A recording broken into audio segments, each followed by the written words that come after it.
You've probably thought about it. You turn 62, Social Security becomes available, and you wonder, why wait? But here's what most people don't see until it's too late. Claiming at 62 permanently reduces your monthly benefit by up to 30% compared to your full retirement age, according to the Social Security Administration. That reduction never goes away. On a $1,800 monthly benefit, that's over $6,400 gone every single year, for life. And every month you spend deciding without understanding the math is a month you can't get back. By the end of this video, you'll know exactly how the break-even calculation works, which situations actually favor early claiming, and how to figure out which side of that line you're on. The permanent reduction, what 30% actually means. Let's start with exactly what happens to your check when you claim at 62. Your full retirement age, the SSA calls it FRA, is 67 for anyone born in 1960 or later. If you claim at 62, you're claiming 5 years early. The SSA reduces your benefit by 0.05% for each of the first 36 months you claim early, and then 0.05% for each additional month beyond that. Run that math out to 60 months and you land at a 30% permanent reduction, confirmed in the SSA's 2025 Retirement Benefits publication. That word, permanent, is the one that matters. This isn't a temporary haircut that heals once you hit 67. It follows you for the rest of your life. It follows your cost of living adjustments. Every COLA increase you get is calculated on a smaller base. In 2025, the COLA adjustment was 2.5%, according to the SSA. On a full benefit of $1,800, that 2.5% adds $45 a month. On an early claimed benefit of $1,260, it adds only $31.50. The gap compounds every year.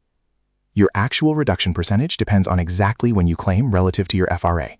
Claiming at 63, 64, or 65 produce smaller reductions, not the full 30%. Your personal Social Security statement at ssa.gov will show you the exact dollar amount at each claiming age. That statement is worth pulling before you make any decision. How the break-even calculation works. Here's the core math, and it's simpler than most people think. When you claim early, you collect more checks, but each check is smaller. At some point, the break-even age, the person who waited has collected just as much total money as the person who claimed early. After that point, the person who waited comes out ahead every single month. Take a concrete example using SSA-published benefit structures. Suppose your benefit at FRA is $1,800 per month. At 62, you'd receive $1,260, the 30% reduced amount. By claiming at 62 instead of 67, you collect 5 years of checks before the person who waited sees a single dollar. That's 60 months at $1,260, totaling $75,600 in extra payments. But starting at 67, the person who waited collects $540 more every single month. Divide $75,600 by $540 and you get 140 months, about 11.7 years.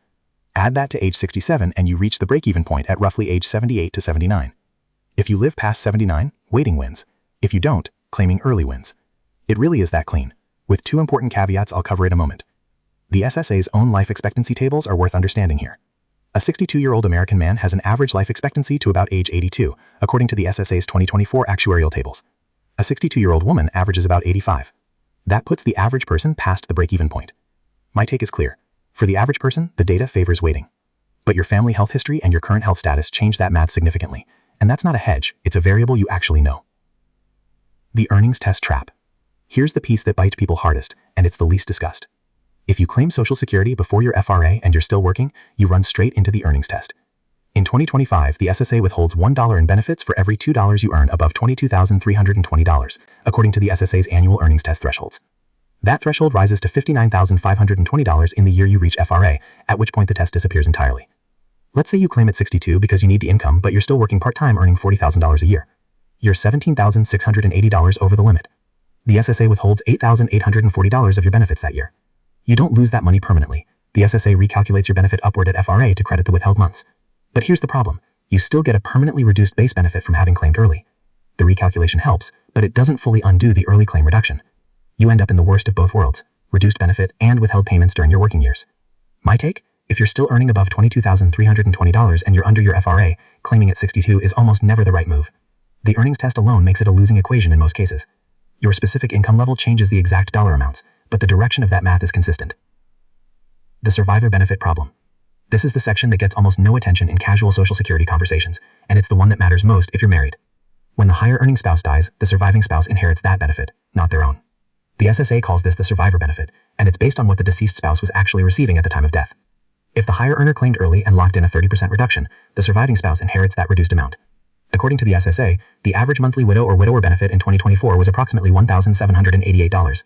But in households where the higher earner claimed early, that survivor benefit is structurally lower. The reduction compounds across 2 lives, not one. For couples where there's a meaningful earnings gap between spouses, and the SSA reports that's the majority of married couples, the higher earner's claiming decision is really a joint financial decision. My take on this is firm. If you are the higher earner in a couple and you're in average or above average health, claiming at 62 is a gift you're taking away from your spouse's later years. Wait unless the numbers in the next section clearly point the other way. When early claiming actually wins. I said I'd tell you the scenarios where claiming at 62 is the right move. Here they are, and I'm not going to soften them. The first scenario is a genuine health crisis. If you have a serious diagnosis or a strong family history of early death, think early 70s or younger, the break-even math shifts in your favor. If your realistic life expectancy is 75, claiming at 62 produces more total lifetime income than waiting. A financial planner with access to your health history can model this directly, and it's worth doing. The second scenario is financial survival. If you are 62, have no other income, no savings, and your choice is between claiming Social Security or going into debt or losing housing, claim. The long-term math matters, but it matters less than keeping a roof over your head. Use the money you need, and plan to make up the difference another way. The third scenario is a single person in poor health with no spouse or dependents affected by the survivor benefit calculation.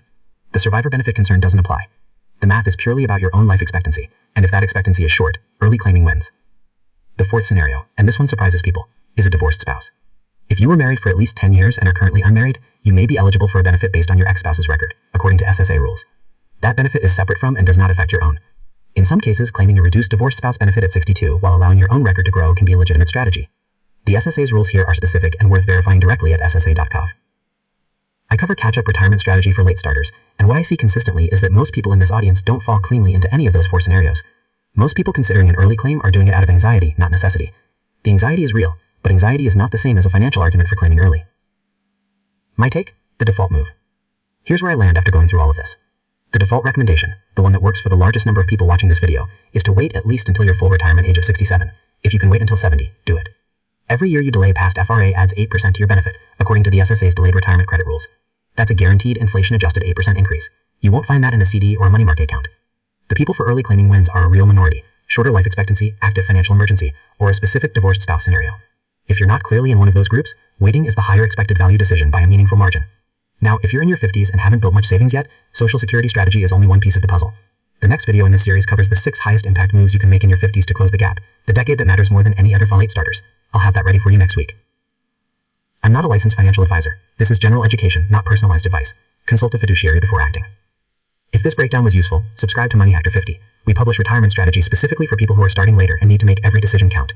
Drop a comment below telling me which Social Security question you'd most like me to dig into next, whether it's spousal benefits, the taxation of benefits, or the delayed credit math in detail, and I'll build it into an upcoming video.